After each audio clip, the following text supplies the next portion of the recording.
आज भारत की supreme court ने कश्मीर की खुसूसी आईन हैसियत के मामले पर फैसला सुनाते हुए कहा है कि आर्टिकल 370 आईन की आर्जी शिक थी। जम्मू एंड कश्मीर का संविधान जो था वो अपने आप को संविधान कहता था और कॉन्स्टिट्यूशन ऑफ इंडिया भी संविधान थी। तो दो संविधान होने का मतलब एक क्वेश्चन तो ये आएगा कौन सा संविधान किससे ऊपर है। तो एक्सपेक्ट कर सकता था कि इंडियन सुप्रीम कोर्ट जो है वो 370 को के खिलाफ फैसला देगी। और उधर ही इंडिया में जो सुप्रीम कोर्ट है वहाँ पे केस चला के भाई ये जो इस आर्टिकल 370 को वापस लगाया जाए। अब फैसला ये आया है कि मोदी गवर्नमेंट ने जो डिसीजन लिया था 370 हटाने का, वो डिसीजन ठीक था, लीगल था। कि हमारे भारत के प्रधानमंत्री और हमारे गृह मंत्री ने कभी भी सियासत करने के लिए सत्ता नहीं बनाई है, सियासत करने के लिए वो प्रधानमंत्री नहीं बने हैं।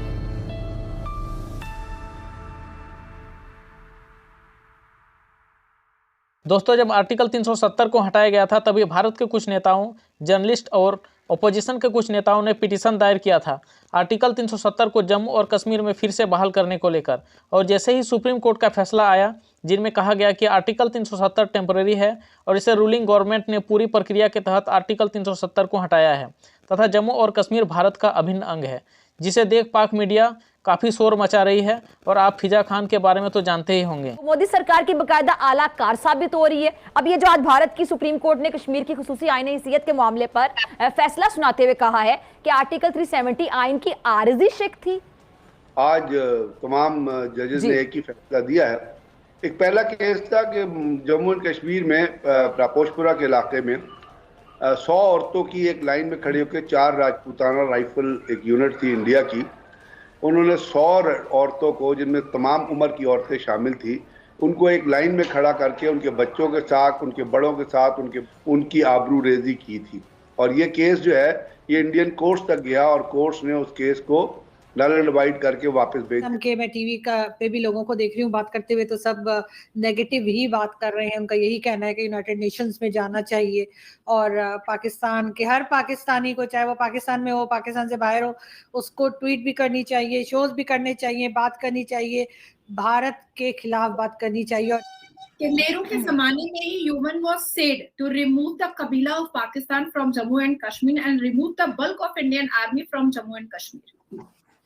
अब मैं दूसरा सवाल जवाब दे देती हूँ कि ये तो यूएन ने ही कहा था कि जितने भी पाकिस्तान के कबीले आकर के और जितने भी टेररिस्ट ऑर्गेनाइजेशन आकर के पाकिस्तान में घुस के बैठ गए हैं उनको हटाया जाए। इवन इंडियन आर्मी के भी जो बल्क ऑफ इंडियन आर्मीज आए हुए हैं 370 जब लगा था कश्मीर में, तो उसको भी हटाया जाए। जैसे 100 अगर आर्मीज है तो उसको 10 किया जाए, ऐसे अफरा तफरी का माहौल ना बनाया जाए। ये तो यूएन ने ही कहा था और नेहरू को कहा था। 1951 में पहला असेंबली इलेक्शन हुआ था जिसमें नेहरू ने ये कहा था कि आने वाले वक्त में राष्ट्रपति अगर चाहे तो 370 हटाया जा सकता है। भाई ये बात तो लिखित है और नेहरू जी की चिट्ठियां हैं भाई। अब बात आती है कि 370 पर जो भी मातम मनाया जा रहा है जो है, तो according to the constitution article 370 was a temporary provision in the constitution. ये संविधान में लिखा हुआ है। ऐसा नहीं है कि चीफ जस्टिस ऑफ इंडिया ने मोदी जी के कान में कुछ विस्पर किया और फुसका और उन्होंने कहा हाँ ठीक है ठीक है ठीक है। नहीं, ऐसा नहीं है। तो अभी तो वो शुक्र करे अभी ताजमहल के ऊपर मुकदमा नहीं हुआ, क्योंकि बीजेपी का एक दहशतगर्द कह चुका है कि ताजमहल जहाँ पे बना उसके नीचे वहां भी एक मंदिर था। अभी तो ताजमहल पे उन्होंने मुकदमा करना है। अब उसके बाद आप आ जाइए 370 जिसको महफूज कर दिया गया था। इस वक्त क्यों ये फैसला सुनाया गया? परसों नरेंद्र मोदी की पार्टी ने इलेक्शन जीता है और अब नरेंद्र मोदी फ्यूचर में ये जो है इलेक्शन की तरफ और वो 3rd टेन्योर के लिए वाउच कर रहा है कि वो जाएगा। तो इंडिया के खिलाफ आपने देखा कि अमेरिका में भी केस हुआ है सिखों को मारने के लिए और रॉ को उन्होंने ब्लेम किया, और कनाडा में जो कुछ हुआ और जिस तरह रॉ ने और नरेंद्र मोदी की पर्सनल डायरेक्शन पे जो वहाँ दहशतगर्दी की गई और सिखों को कत्ल किया गया, कोई एवरेज माइंडेड शख्स भी क्या ये एक्सपेक्ट कर सकता था कि इंडियन सुप्रीम कोर्ट जो है वो 370 के खिलाफ फैसला देगी? आज से पहले भारत में 2 संविधान एग्जिस्ट करते थे। एक संविधान of constitution of Jammu and Kashmir, दूसरा था कॉन्स्टिट्यूशन ऑफ जम्मू इंडिया। मैंने बहुत बार ये बताया है कि जो कॉन्स्टिट्यूशनल सोसाइटीज होती है फकर भाई, उनका बेसिक फंडामेंटल ये होता है, लैंड कॉन्स्टिट्यूशन से बड़ा कोई लैंड नहीं, कोई डॉक्यूमेंट नहीं होता। जम्मू एंड कश्मीर का संविधान जो था वो अपने आप को संविधान कहता था और कॉन्स्टिट्यूशन ऑफ इंडिया भी संविधान थी। तो दो संविधान होने का मतलब एक क्वेश्चन तो ये आएगा कौन सा संविधान किससे ऊपर है।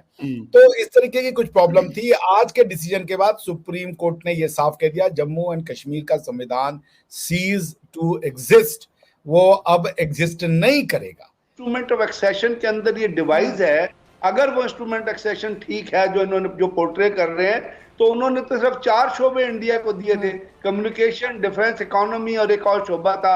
और उसमें ये कहा गया था कि जब ये हालात खत्म हो जाएंगे तो इंडियन जो जम्मू एंड कश्मीर है it will come back to its original status. अब इंडिया की सुप्रीम कोर्ट ने उसकी हैयत ही बदल के रख दी है। स्टेट में इंडिया की जो गवर्नमेंट की चाहिए था वो लॉ पास कर देती कि जी जम्मू एंड कश्मीर जो है वो इंडिया का हिस्सा है। किसने रोका हुआ था? फिर शिमला एग्रीमेंट के अंदर जो क्लॉजेज है उसके अंदर इंडिया की गवर्नमेंट ने कमिट किया हुआ है कि जम्मू एंड उसकी आप आर्टिकल 7 उठा के पढ़ लें। उन्हें कहा जी इसका फैसला बाहमी अफवाम और तफहीम से होगा और अगर नहीं होगा तो इसको यूएन की रेजोल्यूशन के मुताबिक डिसाइड किया जाएगा।